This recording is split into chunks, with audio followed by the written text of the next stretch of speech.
नमस्कार, क्या आप देख रहे हैं केडी न्यूज। केडी न्यूज में आपका स्वागत है।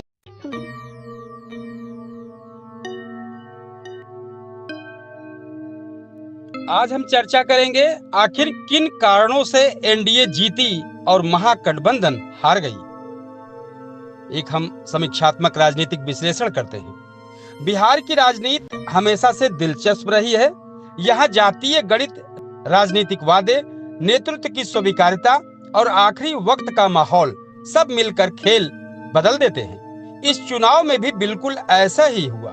नतीजे साफ कहते हैं कि एनडीए ने जनमत जीता, जबकि महागठबंधन जनता का भरोसा ठोस तरीके से नहीं पकड़ सका। आइए समझते हैं वो प्रमुख कारण जिन्होंने तस्वीर को निर्णायक बनाया। नंबर 1 पर है नेतृत्व की स्वीकार्यता। एक तरफ स्थिरता, दूसरी तरफ सवाल। एनडीए के पास नेतृत्व की स्थिरता का चेहरा था। भले ही आंतरिक मतभेद रहे हों, लेकिन जनता को लगा कि सत्ता में आने पर सरकार चलाने का अनुभव और फैसला लेने की क्षमता एनडीए के पास अधिक है।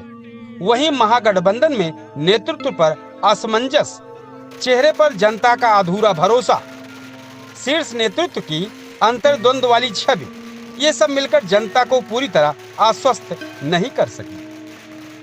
नंबर 2 पर है चुनाव अभियान की टोन। एनडीए मुद्दों पर, महागठबंधन प्रतिक्रिया में।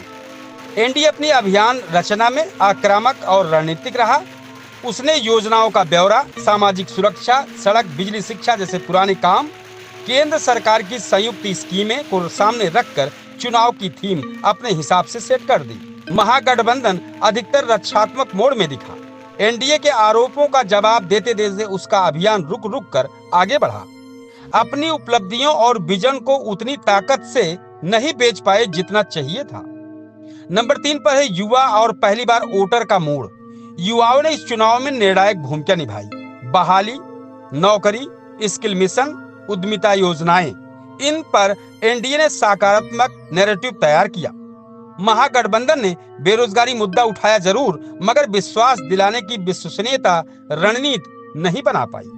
परिणाम, युवा वोट एनडीए की तरफ झुक गया। नंबर 4 पर है जातीय समीकरण में एनडीए का माइक्रो मैनेजमेंट।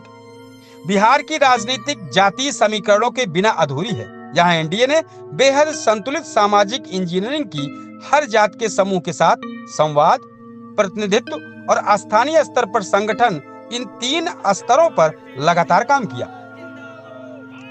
महागठबंधन ने परंपरागत वोट बैंक पर भरोसा किया, लेकिन इस बार अति पिछड़ी महिलाएं और गैर परंपरागत वोट, इन वर्गों में वो सेंधमारी नहीं कर पाए। नंबर 5 पर भ्रष्टाचार, जंगल राज और इमेज कंट्रोल फैक्टर।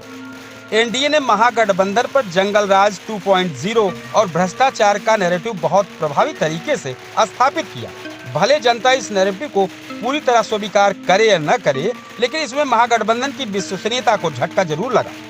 महागठबंधन इस इमेज को रीब्रांड करने में सफल नहीं हुआ। नंबर 6 पर महिलाओं का वोट, साइलेंट लेकिन स्ट्रॉन्ग वे। बिहार में पिछले वर्षों में शराबबंदी, महिला सुरक्षा, सरकारी योजनाओं की आसान पहुंच, इन सब ने महिलाओं में विशेष भरोसा पैदा किया। मतदान प्रतिशत में महिलाओं का ज्यादा मतदान ने एनडीए को बढ़त दी। संगठनात्मक ताकत बनाम चुनावी तालमेल। एनडीए के पास बूथ स्तर पर मजबूत नेटवर्क था। पन्ना प्रमुख, ब्लॉक वार रिव्यू, घर घर संपर्क, माइक्रो डेटा एनालिसिस, इन सबको जमीन पर मजबूत पकड़ बनाई। महागठबंधन का तालमेल कागज पर सही दिखा, लेकिन जमीनी स्तर पर हरीफ दलों की प्रतिस्पर्धा, स्थानीय असंतोष और समन्वय की कमी ने असर डाला।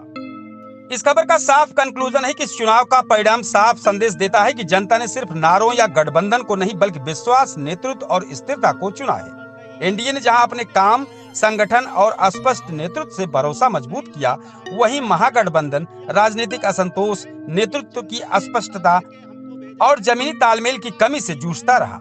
मतदाता अब भावनाओं से ज्यादा विश्वसनीयता को तवज्जो दे रहा है और इसी कसौटी पर एनडीए भारी पड़ा, जबकि महागठबंधन जनता को यह भरोसा नहीं दिला पाया कि यह सत्ता और शासन दोनों को स्थिरता दे सकेगा। आखिरकार चुनाव परिणाम ये साबित करता है कि जनता बदलाव जरूर चाहती है, लेकिन अनिश्चितता नहीं। एनडीए ने स्थिरता दिखाई, महागठबंधन भरोसा नहीं जगा पाया और यही अंतर जीत और हार के बीच निर्णायक बन गया। बहुत बहुत धन्यवाद दर्शकों, जय हिंद। अध्यक्ष जी, बिहार में जीत पर क्या कहेंगे? ये बिहार की जीत सुशासन की जीत है और ये बिहार की हार जो है जंगल राज की हार है। निश्चित तौर पे जो माननीय नरेंद्र मोदी जो हमारे देश के यशस्वी प्रधानमंत्री जी हैं, उन्होंने बिहार के एक एक गांव, एक एक बूथ, एक एक घरों को विकसित करने का काम किया है, अच्छी अच्छी योजनाएं ले जाने का काम किया है। ये सुशासन जो उनका राज था उसकी जीत है। हम 200 से अधिक वहाँ सीटें जीत करके हम वहाँ पे भारतीय जनता पार्टी और एनडीए का परचम लहराएंगे। इसी प्रकार से हर जगह, हर प्रदेश में माननीय नरेंद्र मोदी जी, उत्तर प्रदेश में योगी जी लगातार काम करेंगे। इसी प्रकार से आप देखेंगे कि 2027 में उत्तर प्रदेश में भी हम इसी प्रकार से जीतने जा रहे हैं। आप देख रहे हैं केडी न्यूज।